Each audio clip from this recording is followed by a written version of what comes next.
Hello everyone, welcome to From Nowhere to Nothing, Ontological Oxymorons. I'm your host, Joel Bouchard, a doctoral student in psychology, and with me today is Mr. Norman Gayford, a professor of English and philosophy. If you're listening to this, there's a chance you may be doing so for a very simple reason: to avoid being bored. You may already be reaching for the skip button, thinking to yourself, an hour-long discussion about boredom will be, well, boring. Nothing could be further from the truth. Give us a chance to prove it to you, and if by the end of the episode you're still bored, you'll at least have some useful insights into what it means and possibly how to address it. So that's a good invitation. Yeah. You and I were just talking about it before we got on the air. You know, the nature of having a podcast is you can look at the statistics and they tell a story about what your listeners are like. We know we have a lot of listeners that sort of cherry pick topics that they're interested in. Yep. Right? So boredom is not one that jumps out as being particularly interesting. As a matter of fact, it's sort of the inverse of that. But seemingly, that's the state of boredom. The actual topic of boredom is very, very interesting, as we both found out doing research for the episode. Yeah. So what is boredom? It has an interesting etymological background because it is, compared to many words, fairly sparse. First coined as a word by, of all people, Charles Dickens in his novel Bleak House, which itself sounds about right. Yeah. But it's been described all the back through the years. Very few philosophers talk about it as an entire treatise, but mentioning it comes up like it does in human conversation. So one can say a variety of meanings. Boredom means being listless. It means being restless, not knowing what you're going to do next, feeling ill at ease because you don't have a particular focus, or being in a state of needing to fill in. The French call it ennui. Yeah. We'll talk about that in a little bit. But yeah, the thing I found interesting about it, right, is that there wasn't really a consensus on it. And this is a problem in the scientific community because there's been a lot of interest in boredom recently in academia. But the problem is, I think people don't really understand the importance of this in scholarly literature. But when you go to conduct science, the bedrock foundational thing of what determines the success of your research is definitions, right? Much like we do here every week. We're looking at one word, and we spend an hour just trying to define it, what it means. But you have to agree on the definition in order to be able to frame a study. And so some of the scientific definitions are very, very different from each other. And, some of them resonate more or less with me on a subjective level, but how they, what objectively or what boredom actually is very difficult to define. I think the one that I like the most, and I can't remember who had the quote, but it said a desire for desires, right? Oh yeah. I think that was one of the more recent philosophers, Swedish philosopher, I believe. And that's a funny thing about the history of boredom is that I expected to be a lot older than it was, right? I expected to look into it and see, okay, here's Plato and Socrates and Aristotle talking about boredom. But really, it's kind of a recent sort of phenomenon, and that bears out in a lot of the philosophical thought through the existentials and stuff. So do you want to give us some of the background on the philosophical thought of it? Right. It becomes a philosophical thought or inquiry if it gets beyond just the superficial experience of something. Many of the people we have read for the week will talk about that if the only thing is your experience, and your experience is different than the next person's, and the next person's, that's a phenomenological experience, a perception for yourself, but it doesn't really offer a universal position. And so philosophers often look for some kind of ethical stance on can boredom be talked about from an ethical viewpoint or a viewpoint of utility? Does it have philosophical utility? And that's where we get into the interesting stuff, because there are those who argue, and we'll talk more about it, but there, in general terms, there are those who argue that boredom is absolutely vital to creativity. There are those, if from an ethical, a bioethical viewpoint, who say that boredom is just not a good thing because it would indicate potential depressive conditions, and that it's a descriptor or an indicator of deeper things to be concerned about. So just in that, you've got polar opposites. Yeah, it's useful. No, it's not. It's dangerous. Yeah. That's what I was struck by too, was this sort of disparity in how it's viewed. Like you said, that it has some creative utility, but it can be depressive. And then I was thinking about it a little bit deeper, and I'm like, well, those two things aren't really necessarily mutually exclusive, right? There's some creative people who are depressed. Yeah. But also the descriptions of boredom, some of them, it makes me wonder what other people's experiences of boredom are, right? Because when I think about my experiences of boredom, usually for me, it's, I think that listless is the right word, right? It just seems kind of like, oh, there's nothing going on, it's just, but a lot of the definitions revolve around, like anxiety almost, or something that is annoying, right? Mm-hmm. Or pesky, kind of like an itch you can't scratch or something. And I don't know that I've ever experienced boredom in that way. To me, if that's a different emotion completely. It is to me, and I feel similarly about that. I regret saying this even playfully, because I was trying to be playful to make a point sometimes with students who would tell me they were just bored, and my glib response was, I don't understand that. Of how there are so many things to read and to do and to think about, but now I regret that, because that was, I started saying that when I was younger, and now I realize, well, okay, I've learned because of the reading and because of thinking about it, and if it is a pointer toward depression, it's the last thing in the world you want to do is make light of somebody's depression. So that I have a little regret about that. But I think from a viewpoint, can I take my experience of what I think is boring, if there is such a thing, if I don't experience it as, oh, I just don't know what to do with myself. I've got too many things. yeah, or not too many, but just a cornucopia of things that I love getting to. And so I can't honestly relate to it. I understand it intellectually, I think, but I can't honestly relate to that. But some of the folks we're talking about, but is there a universal? Well, I think we all have, perhaps, many of us, even if it's not entirely universal, experience of being in a waiting room or standing in a line for tickets or something, or waiting for a bus or whatever, and the temporal experience, where one is becoming so aware of the time, as if there was a giant clock going tick, tick, and nothing is happening, and you want something to happen. Well, what you really want is to get from the thing you were doing to the thing you're going to do. And so, curiously, that made me think about what we talked about last week, which is living in the moment.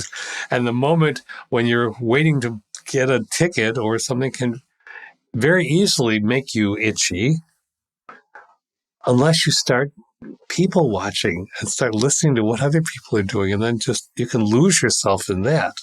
Yeah, there's a really interesting psychological thing happening here, and I think that you've foreshadowed the rest of the episode very well. We're going to look at some of these things in depth, but yeah, the relationship to our previous examinations of the present moment and meaning are going to come into it heavily here in a bit. But yeah, psychologically, there's an interesting thing happening where we know, based upon human actions and observations, that what people tend to value even more than their objectives is the anticipation of their objectives. So, for instance, if you ask people what their favorite day of the week is, it's normally Friday. It's not Saturday or Sunday. As a matter of fact, Sunday is known for being Sunday night particularly is known as being one of the worst times of the week, because now you're anticipating going back to work, right? But Friday, the anticipation of having time away from work is one of people's favorite times, rather than the time that they're actually away, right? So this idea of boredom, like you said, if you're waiting to do something, and if it's something that you want to do, then why aren't you filled with that sort of giddy anticipation of, oh, I'm about to do this thing? And sometimes we are, right? Right. But I think that part of understanding it, because boredom is such a, like we've talked about so far, it's very paradoxical, and there's these sort of antithetical or diametrically opposed things that sort of define it. And I think trying to bring them together is the task of the philosopher, right? And think about what it is that it actually is. Yeah. And I'm sort of leaning towards it being related to motivational aspects of the human mind, right? Because like when you were talking about your personal experience of boredom, I'm very similar. I rarely experience boredom because I have a lot of interests, right? But I don't think you don't need to be like a Renaissance person in order to avoid boredom. No. My wife and I went to a village meeting last week, right? And the main reason I wanted to go was because it was held in this building that had this very interesting architecture. And I always thought, man, I want to go inside there and see what it's like. And we got in, and it was very bland and boring. Yeah. So the architecture wasn't interesting. And the meeting, the meeting was about an interesting topic, how the village was going to spend this big grant that they got on projects. But then the meeting itself, it was the first meeting, so it was really just laying a lot of technical groundwork for how things were going to go forward. So the meeting itself wasn't very interesting. So I think that, as these factors continue to sort of accumulate and compound, it's easy for somebody to become bored. But I did. What happened was my mind started turning. I go, okay, well, oh, hey, wasn't my parents' old neighbor, Mason, that was in a Masonic lodge? And there's a bunch of pictures on the wall. And I go, I wonder if his picture's up here. And I'm looking around and stuff. And pretty soon I feel a slap on my shoulder. And this guy says, hey, look alive. And he starts talking to me and stuff, right? So this is sort of a segue into another question, which is, what separates boredom from absent-mindedness, right? In that scenario, I wasn't bored. I was engaged, but I was not in the present moment. You were in a slightly different temporal space. You were just near time traveling. Yeah. But you were not in tedium, which is another way that boredom has been expressed, because you were engaged.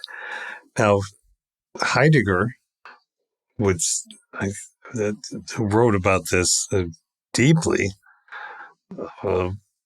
might say that you were not engaged with boredom itself.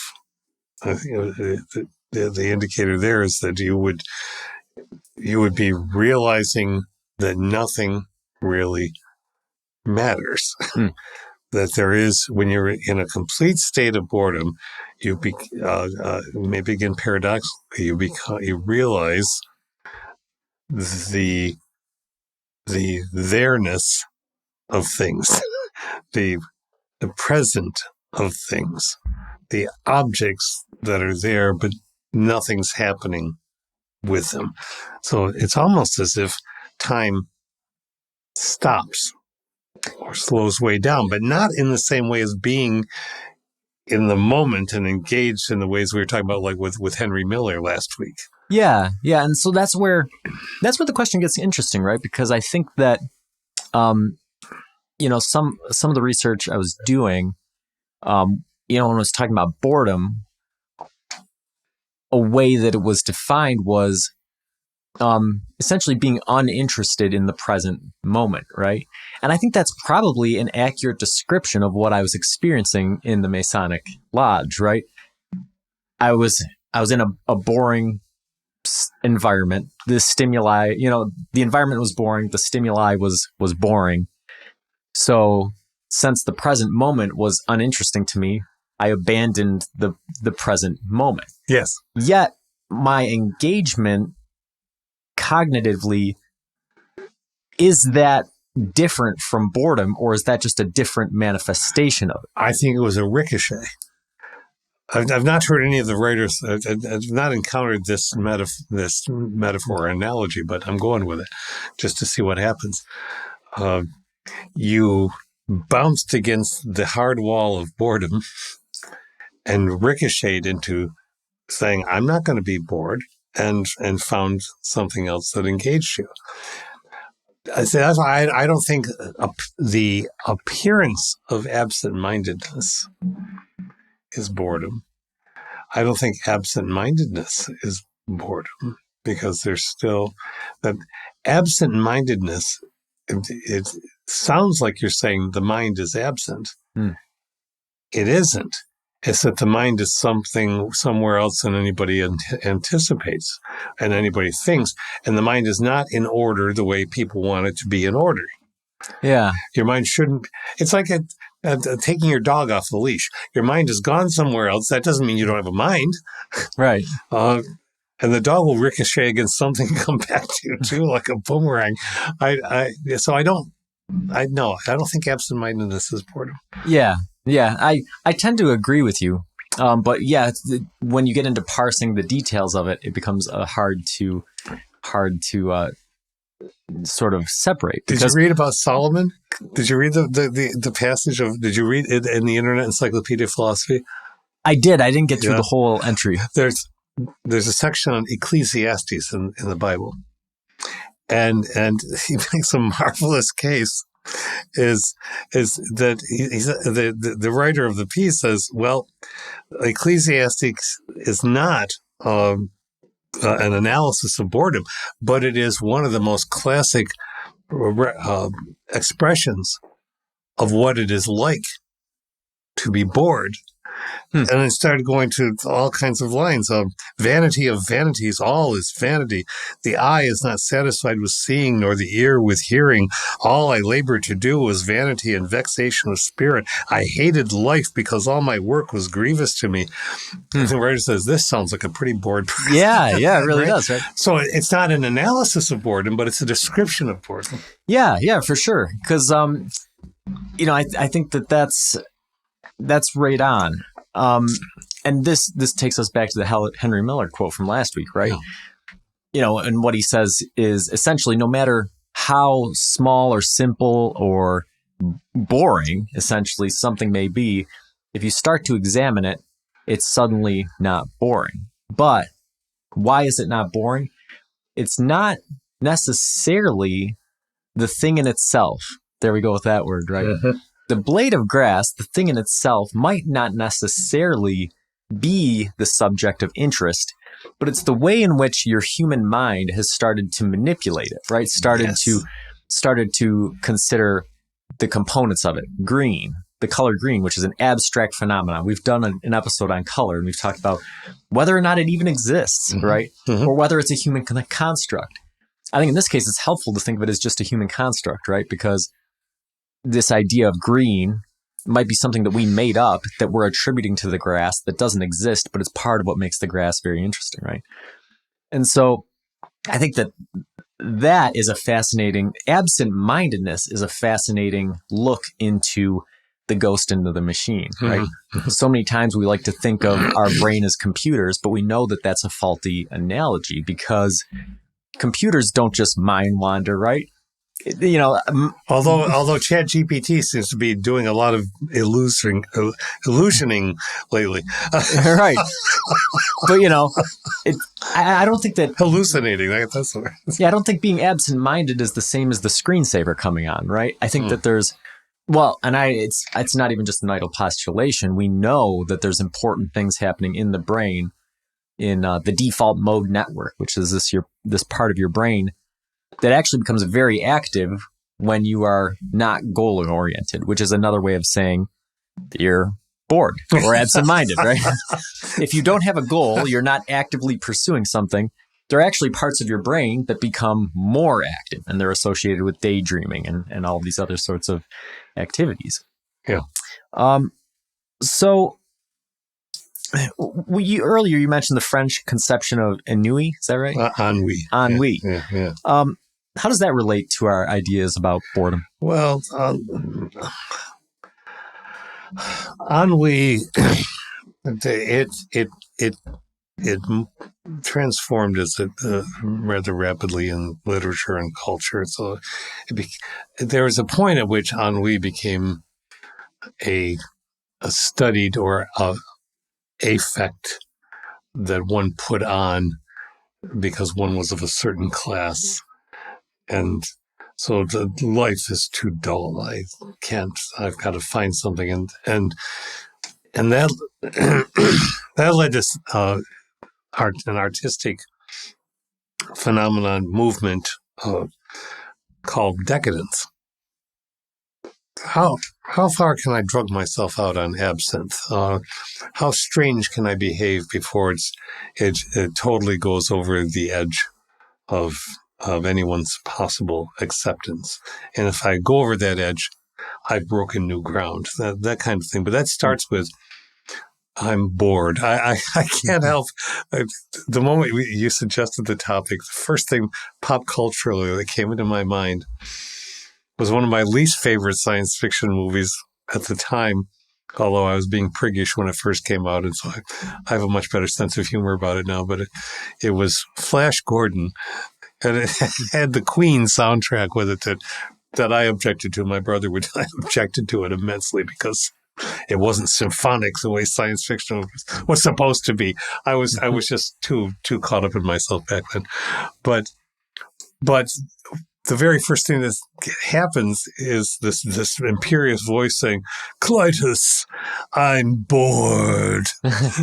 What plaything can you offer me today?"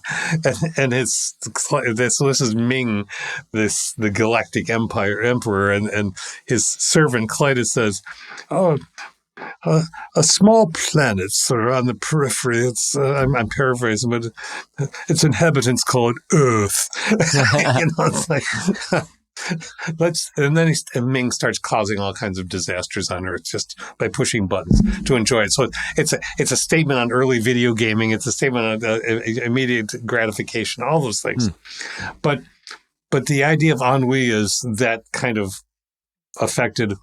Nothing in life is interesting. I've seen everything I can see. Well, that's nonsense. Right, yeah. But I think that little, that what you just described brings up an even more interesting topic, which is the relationship of boredom to metaphysics, essentially, right? If you look at conceptions of God, right, specifically the Christian story, you go, well, why create human beings? Why create the animals? And why do all this stuff? Is it just because you're bored? You know, like what was the impetus for doing such a thing, right? Mm-hmm. And as strange as it may seem, that's a good sort of question to ask about your religions or your gods, right? Why? I think so. Why am I here? And is the answer because, well, a deity was bored? You know, it's an interesting question to ask. Or a deity was lonely, because boredom has been associated with loneliness too. But yeah, that's an interesting one. In Zulu, the word for boredom is the same as the word for loneliness. So, is boredom a social construct, do you think? It is, well, okay, arguably it has been seen that way as a modernist thing. Hmm. Uh, Going back to the almost mimic kind of thing that we've talked about before. Well, when we had the discussion about why did society take so long to develop, so to speak, right? And well, they were too busy surviving. Yeah. All right. So if you're constantly out fighting animals, hunting animals, or spiritually be involved in it, but ultimately you're finding the food and trying to keep, and people's jobs are to find food, keep warm, keep people safe. You don't have much time to be bored. Right. You're going to be dog tired and go to sleep and hope you don't get eaten by the next day. When you get into the agricultural society, some of the philosophers, when they talk about the boredom, will say that's when it starts because, okay, you're out just planting all day long and harvesting and reaping, and you come home and you're tired. Nothing's really going on. One of them, one of the voices in the Internet Encyclopedia of Philosophy said something like, and so once in a while you have a witch hunt because you got to have some, I think it was entirely too glib, but okay, everything's steady. We depend on the weather. We're making the food. All right. But so there was lots of time to be bored, but not much to make that boredom go away. I think that's way overly simplistic. No, I think that's a good segue because a lot of the people who talked about boredom, you mentioned Heidegger, who has written most extensively on boredom with something like 70 pages of content. So boredom has not been, looked at in a lot of detail by philosophers, and it's just starting to by psychologists. But existential philosophers talk about boredom a lot. And that's a big component of boredom is the ability to have leisure time, right? Is this idea. Right. So and this is where it ties into our other episodes, our recent episodes. So what is this relationship between boredom and leisure time and our sense of meaning, right? I'm going back to the ricochet. If the boredom is the thing and you're stuck in it, then it's not as much philosophical as it is what you've just mentioned. It's psychological. This is where treatment or the attempted therapy or things it begins to fall into the realm of disorder, right? Which itself is a curious word, isn't it? I have a disorder. I'm not ordered in the way that people expect me to be, but I think if you're ricocheting off that boredom, what's giving you the impetus is curiosity or refusal to stay in the state and finding something. And the ricochet is, well, where is it going to take me? Am I going to paint? Am I going to make a podcast? Am I going to create a song? Am I going to go out and run a marathon? Whatever it happens to be that is addressing the boredom.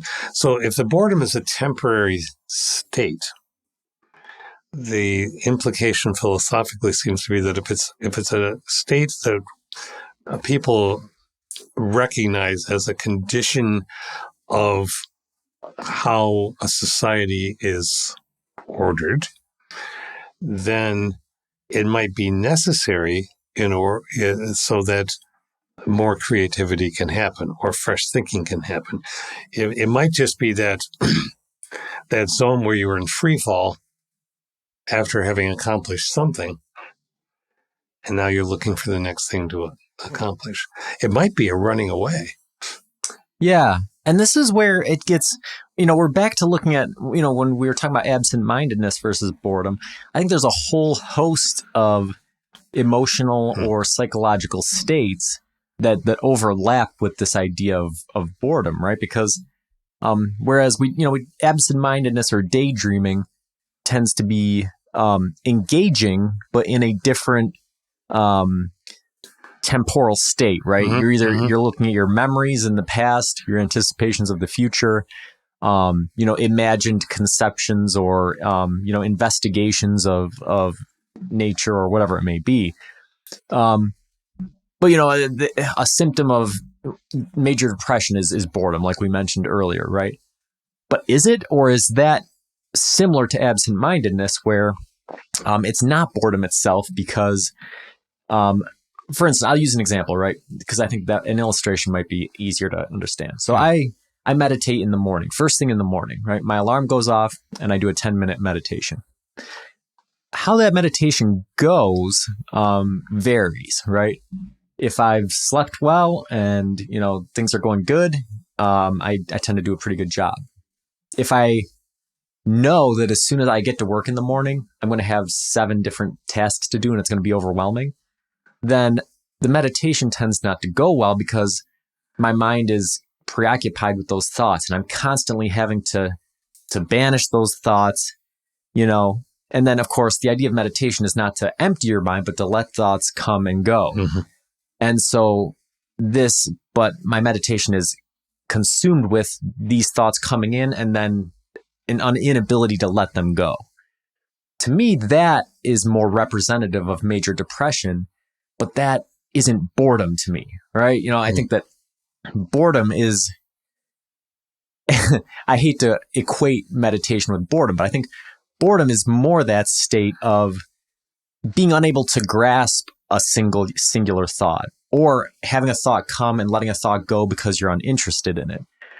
But I think that boredom as, depression, this idea of, I think depression to me, and I could be off here, I'm trying to think to the psychological handbook, but is more a preoccupation with negative thoughts, or putting a negative tinge to the different thoughts that come into your mind. I'm not necessarily sure that that's what boredom is. No, I think boredom is as I said, and my understanding of it, as little as it is that it's an indicator, a possible indicator of depression.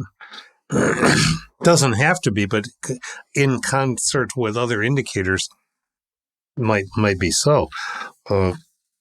So you have well, way back the philosopher Seneca saying, not really a dialogue, but essentially talking to a friend, and looking at the idea of boredom, essentially saying, well, you can't keep your mind at any one thing.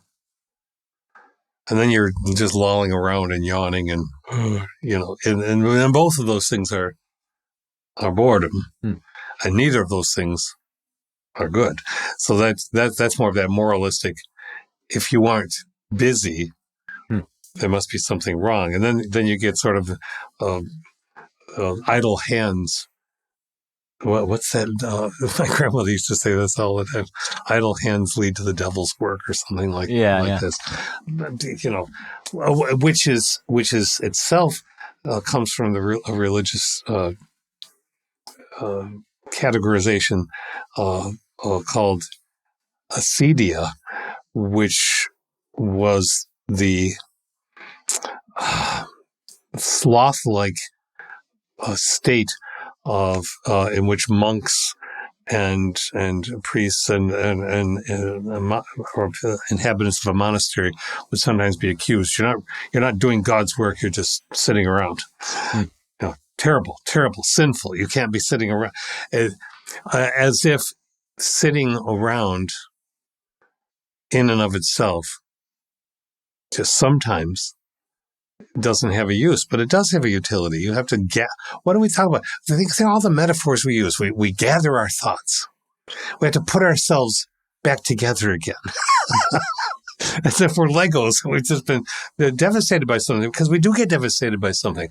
And if the pieces of ourselves have been flung far and wide, so to speak, then I don't think that that's a boredom either. That's a monumentally horrific, sublime event that has caused us to rethink ourselves. That's where boredom so-called, can really intersect with philosophy. If it puts us in a state of questioning the nature of reality itself, of questioning relationship to anything metaphysical, or what it is that makes us, what is our identity, that's where boredom hits our zone.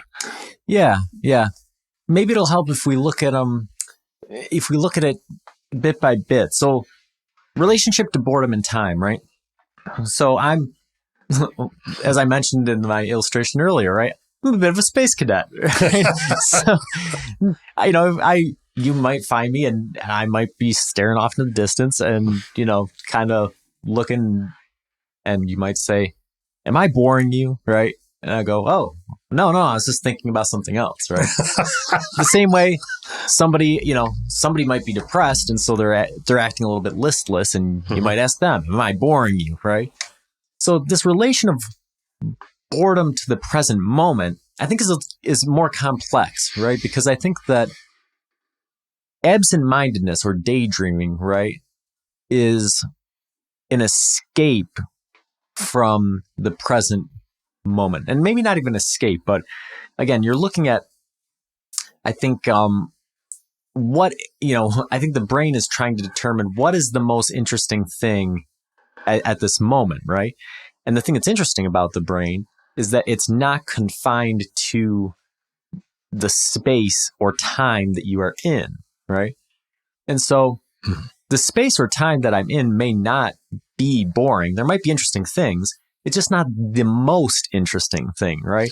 I'm currently writing a new album, so I might be thinking about the song that I'm working on, right? Oh, well, this pre-chorus part really needs a stronger melody. What's something that could fit into there? Oh, I'm thinking about, and that's the most interesting thing, is something that's outside the space or time that I'm in.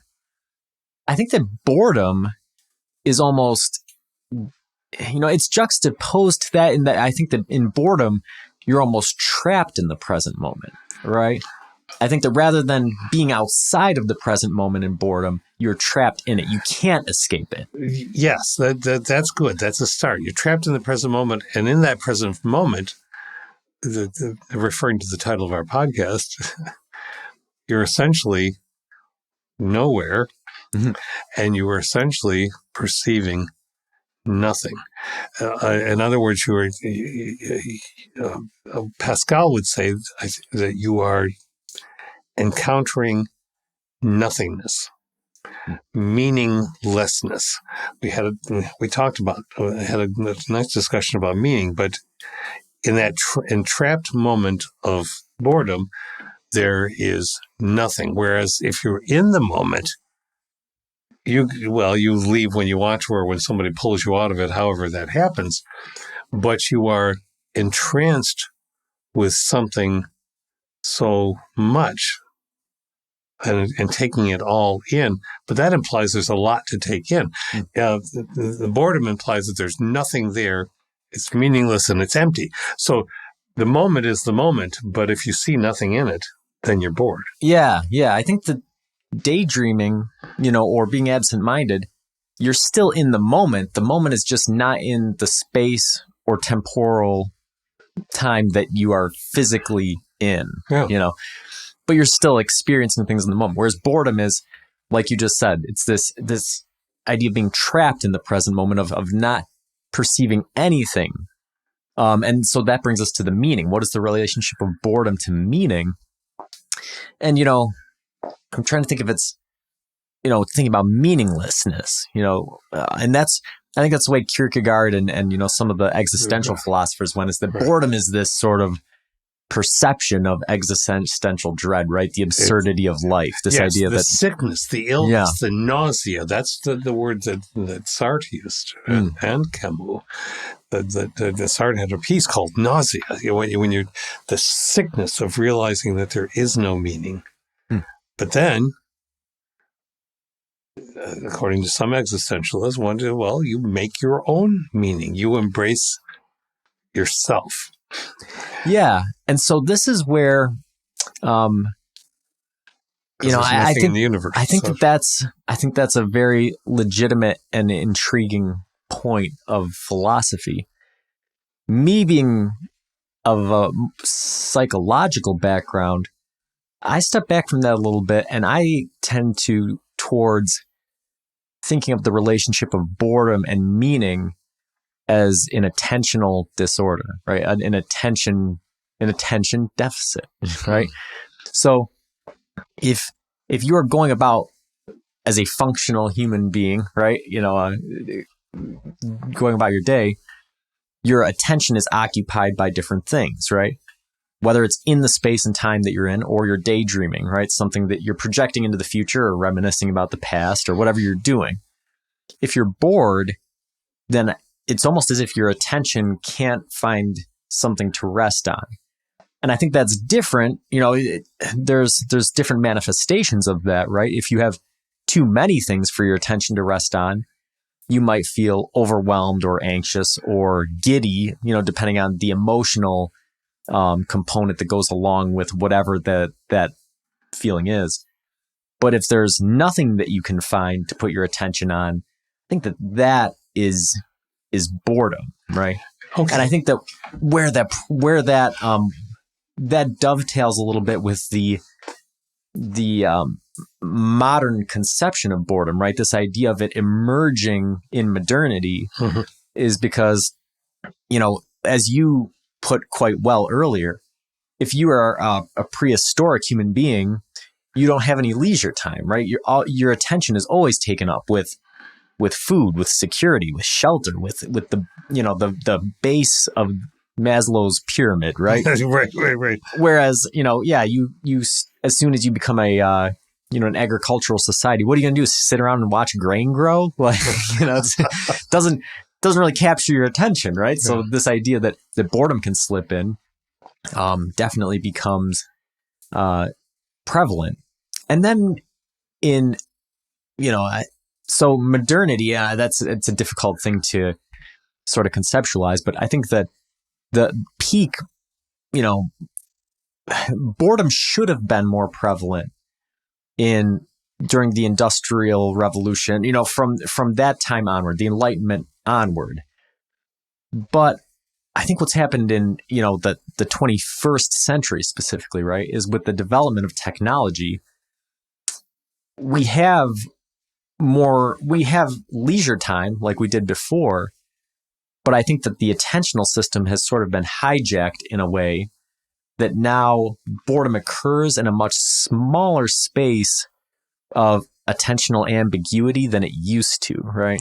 And, I think, yeah. And I've experienced this in my lifetime, even as a relatively young man, right? I can remember before the internet was widespread, before there was handheld devices and things, and when you'd play outside, and you'd go for hours doing things, and now I reflect on that and I go, if I was in that same situation now, I would become bored very quickly, right? I go, oh, well, if my phone was dead, or if this sort of thing happened, like, I would really struggle to maintain or to use my attention in a way that was productive rather than just letting it sort of roam listlessly. See, and that's well, my wife and I have often talked about this. We're very much on the same page about this in the idea that boredom is a good thing. But what you're talking about is the temporal range of boredom. And we don't have a long temporal attentiveness culturally to anything. And that is attributable to our technologies and what they're doing to the physical structure of our brains. But it is good, I think, despite what Schopenhauer said. Schopenhauer was one of the most pessimistic fellows in philosophy, right? But who said we go from one bad thing to the next, and okay, fine. I think it's important to be whatever it is one is called bored sometimes, certainly for kids, but for adults too. if you're sitting being listless, if you're casting around, you're just lying in the sun, what people used to call loafing, not running and playing ball and everything, you're just loafing. You might settle enough in a rather Zen-like way, although it might seem odd for kids, but we know better. Some of us can remember what it's like to be a kid. Your mind finds something. And that's curious. Oh, I like that stream. I've never walked up that stream. I'm going to walk up that stream. Now you're engaged again. Now you're back into it. If you come out of an intensive experience, and we were talking about that before the show too, there is almost inevitably a moment of being gobsmacked, just saying, I've spent all of this energy and time doing this thing that was worthwhile doing. But man, I just feel like I've had rocket engines on and all the boosters are gone and all the stages are gone. Now I'm just moving. And I'll be back to myself, but it's going to take a little while. And I think that's necessary. I think that one of the worst things that we have done to children in the 21st century is to so fill up their days that there is no time to find out who they are. They manage to do it, but not because we have offered any help or space for that. We load them up with activities because we think if they don't have activities, we tell everybody, you've got to have a sport. Some schools so hammer about this that if you're not in a sport every season, that you're not going to be a developed individual. You're not going to be well-rounded, whatever that means, because who wants round people? Everything, we constantly say that in society all the time. Well, well-rounded means you tell me, you define for me well-rounded. Right. I want to, and so we load it up. It's as if in any other circumstance, when we say, oh, just pile it on, load up your plate until there's nothing left on your plate. Eat it all. That's not going to be a pleasant experience. Fill up your room with so many toys that you can't move. That's not healthy. But yet we say every single minute is accounted for in the day. And if it's not, you're being lazy. If it's not, you're not going to build a resume. You're not going to get into college. Baloney. You're going to get into college if you want to go to college. If you don't want to go to college, okay, good. Then go out and find the other thing you want to do. But it's going to take some time to find. And we have to accept that it takes time. And we've forgotten this on purpose, I think. I think it's not conspiratorial, but I think it's easier to embrace. It's somehow to feel responsible as a parent or a grandparent or whatever. Say, okay, I've made sure you've had every possibility of everything you could possibly want. Yeah, and I think that you've hit on something important here in our deep dive into looking at the relationship between boredom and meaning.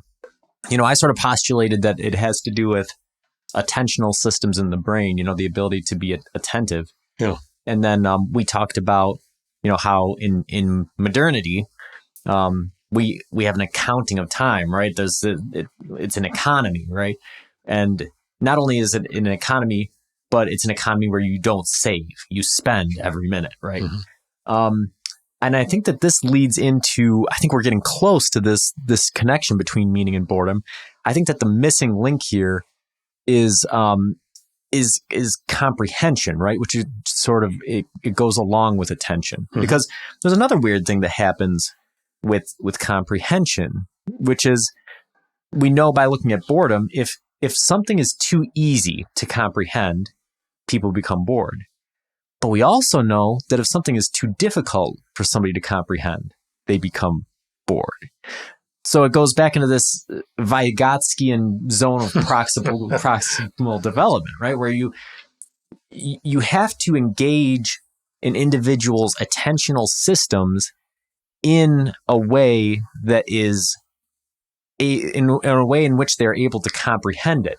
Yes. If you present them with something that is too mundane, too easy, too simple, then they can quickly become bored. Mm-hmm. But if you throw them into something over their heads, they can also become bored. And I think that, again, thinking about, kids in modern times versus when I was brought up, right? You had a lot of time to think about different things, to listen to different music, and not listen to music as you're doing something else, but to listen to music, right, as its own activity, and determine what things you liked and why you liked it, and to do art that way and to read that way. And whereas now, like I alluded to in the podcast intro, right, I bet if you looked at it, probably 95 at least % of people are listening to this podcast while they're doing something else, right? Mm-hmm.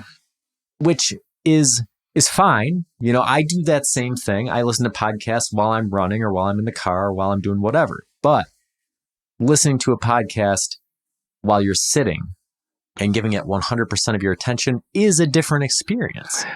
You are engaged in the conversation rather than listening to the conversation. Yeah. And so that attentional component and that ability to comprehend and that engagement, I think, is an important part of how meaning is related to boredom. Now you've hit, well, for me, the linchpin is the humanities. Everything you've just described has a humanities component, which is actively being redacted or removed from educational priorities and in fact from educational institutions. Removal of whole programs in philosophy, literature, reading. Because who needs all those things? Just learn how to be a good worker and whatever that might mean. Have your skill set and go out and just do without being attentive, without being contemplative, without listening to the music itself to see what it does, without... I'm in no way implying that the old days, my granddaughter, this week, she said the word for me. She said, "Grandpa, you lived in the olden days." I finally achieved olden days status. Yes, my dear, I'm from what you would call the olden days, but the olden days aren't what my parents' olden days were. But we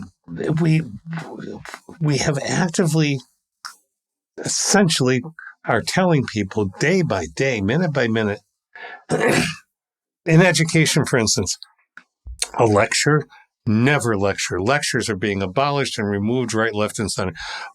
That somebody of some length of time as a scholar, a student, and an academic might be able to carry on a discussion, so to speak, with an audience at length, to pursue an idea point by point, to develop an argument at length. Useless, because all you're doing is just sitting there having to listen. No, people who do that violate the very notion of what that's about. And you said it, what it was about. It's active listening, which means thinking with the person. A lecture isn't having somebody talk at you. It is having someone talk with you in your mind, leading you to your own perceptions.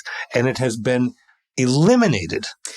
Yeah, I'll never forget my first experience with college. It was not my own college. It was my brother. He's 4 years older than me, and he went to school. And I think it was his sophomore year. He was taking a philosophy class, and he said, or no, it must have been his junior year, because he went to GCC. He went to community college. So his junior year, he said, "Hey, I got permission from my philosophy professor for you to sit in on a class. Do you want to come?" He's like, "I think you'll find it really interesting." I said, "Yeah, I want to go." So I went in, and I must have been 15 at the time, something like that. And I sat down next to my brother, and this philosophy professor stood up there, and he gave this just powerful lecture on philosophy for 45 minutes. And the thing that caught my attention the most for my first time being in college, almost to the point of distraction, was that I looked around the room and every single student was on a laptop. And I'm sure some of them were taking notes or doing things, but I know, because I could see the screens, that many of them were not. Mm-hmm. Many of them were doing other things, right? And I go, what are you hoping to get out of this? Why did you show up to class today? And so that sort of highlights this this sort of demarcation, right, between the statistics and the policy, right? Educational institutes say, oh, okay, well, at a lecture, students, they learn less and they're not paying attention. They're not doing these things. So let's get rid of lectures, right? It's not the lecture that's the issue, right? It's the distractions that are present. If you take away the laptops, and I have a really good example of this at GCC. There's a professor of history who not many people liked, and I won't name him, but nobody wanted to take history with this guy because he was known for filling a blackboard with terms. And he would just sit and lecture for an hour and a half. And when he'd say a word that was on the board, people were expected to write verbatim everything that he said about it as he went through. And then after an hour and a half, he would erase the board and you'd fill the board with new terms and you'd do it all over again. And at the end of the week, every Friday, you'd take a test.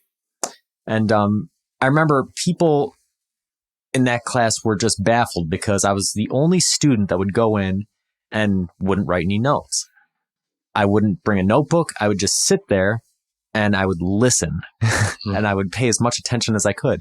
And honestly, I didn't have to try because he did actually give very interesting lectures about history. And so when he told it, and he told it as a story, and you think about it as a story, right? Oh, I'm listening to the story of Western civilization. I'm listening to the story of ancient East or whatever. It becomes this very interesting, engaging thing. Mm-hmm. But if you think about it as every time I hear this word on the board in a behavioralistic sort of way, in the way that a rat hits a button and gets a pellet of food, right? Oh, anytime he says that word, I'm going to take down this note. Well, what people found was that every Friday we'd take the tests, right? And I'd get 100, I'd get 98, I'd get 97, I'd get 99s.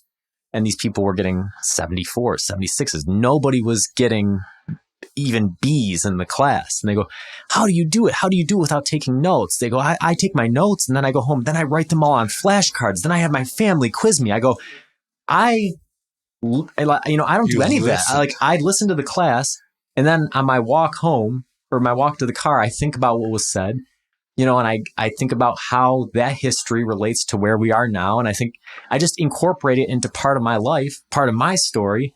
And then it's easy to remember because it was interesting. It meant something. Because it's narrative. And that's part of that. That's humanities. Mm. A song is a narrative. A piece of art is a kind of narrative. Every text is a narrative. Some are better stories than others. And you can never tell the complete story of Western civilization because none of us can go outside and identify every single thing we are experiencing with our five senses, 360 degrees. We just can't. We can't fill it. So it is a story, and to take it as a story means, and to incorporate it, that means that you're not bored. When you're modularizing it into individual terms, that it becomes a sort of a capitalistic economy of how many terms do you have in your pocket, how many have you been able to save over the week, and then can you spend them on the quiz, then you're not thinking about the integration of elements. And so that's where the boredom can come in, even as you're writing down terminology for students who haven't been helped into understanding the arc that needs to be there. So, but we're still back to attentiveness. Active listening is not boring, right? Is not boredom. Passive listening can lead very rapidly into boredom. Because that's the complaint you got about this professor a lot, was people say, well, these classes are boring. We don't do any projects. We don't do any of this. And I'm not saying those aren't legitimate complaints, right?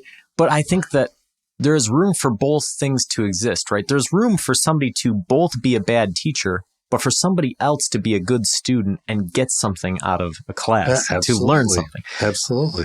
There's also room for a teacher to be an excellent lecturer and not good at much else, right? There's a lot of nuance to this that should prevent us from making overarching statements such as lectures are bad, or that, or that something is boring, when in fact it's not boring.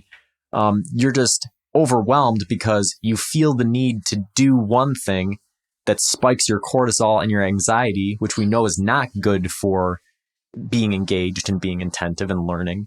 And then when you are seeing results that bear that out, you are unable to comprehend what you're doing, and it results in boredom. And from a superficial level and from an administrative level, this can be across educational institutions as one example. This is what leads to education as entertainment. Well, when education gets reduced to entertainment, how entertaining is the teacher? How the questions on one of the most annoying questions I would see every semester on evaluations was, how much does the professor know about the topic? Totally irrelevant question. You haven't a clue how much the professor knows about the topic, and you have no way of measuring that. Right. That's a useless question that would seem to give an administrative element the ability or the capacity to make a judgment about how well this professors communicate. That's not what that question is asking. But when education becomes entertainment, well then, if it's not entertaining, it's boring, because we know, of course, we think we know that now coming into modernity, as we were talking about earlier, what happens is if you're bored, you look for something to distract yourself. You get into the next, that'll occupy me for 2 seconds on YouTube, or here's a great TikTok. All this fretting and worry about TikTok taking over. If we can be taken over by TikTok, we are at loss anyway. If we think that information on TikTok has never been gathered by anybody else in any way, we are bored. And so the more bored we get, the easier solutions seem to be. And so we jump on a solution. Just ban TikTok. Ban books that we don't like. Ban whatever. Because that way we'll feel good and we won't be bored anymore, because everybody will be like we are. And it just spreads out from that idea of, if people are bored enough, they can be manipulated. Yeah. That's another side of it. Right. So we've demonstrated how this idea that boredom is the antithesis of entertainment is sort of flawed and conflated in educational policy. So it raises the question, what is the antithesis of boredom? And I'll ask you, is boredom the antithesis of awe or the sublime, do you think? Yes. That one's not hard to answer, actually, because you led me into the possibility for this earlier when you brought up the being trapped in a moment or being fluid in a moment. That's the difference. To encounter the sublime, which can be terrifying as well as overwhelmingly beautiful, is to be fully engaged spiritually, mentally, philosophically. Whereas to encounter emptiness, which can be a kind of sublimity, I suppose, but really doesn't let you go anywhere. A void is that in which there is nothing. I mean, space is not a void. We call it that all the time, but it's filled with stuff. Yeah. Things we can see and things we can't see. A true void is frightening. Yeah. And numbing. You know what I go back to is, I mentioned it, I think it was in the episode before last week's, I've got that little quote on my work calendar that I cut out and put on my monitor that says, enjoy this moment because this moment is your life, right? And I go back to the Chris Hemsworth episode where he's talking with the 26-year-old girl who has stage 4 cancer, right? And she says, so many people are afraid of growing old. And she says, I'd love nothing more than to grow old, right? Yeah. It's these little moments that cause you to reflect And if you keep them in the back of your mind, then you can never be trapped in the present moment. There can never be nothing, because as soon as that temptation arises that says, oh, I need to be entertained, or I need something to capture my attention, I need something to do, or, well, there is nothing, right? All of a sudden you go, there are people, and I could be one of them, that could die right now of a brain aneurysm, right?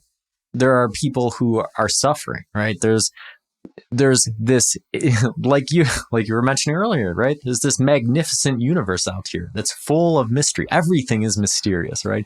There are no answers. Anything you look at, again, going back to the Henry Miller quote, right? Anything that you look at suddenly becomes this marvelous, fascinating, sublime experience. And you go, boredom, is a bit decadent. And it is this idea that it's this luxury that we shouldn't be allowed to have, But yeah, man, this has been a fascinating episode. And I'm sure that much in the way that we tied in, we probably talked about more past episodes in this one than we have in any other one.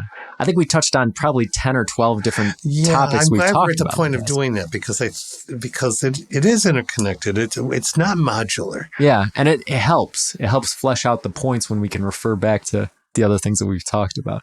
And I'm sure that this one is going to play into future ones as well. So until next time, keep pondering.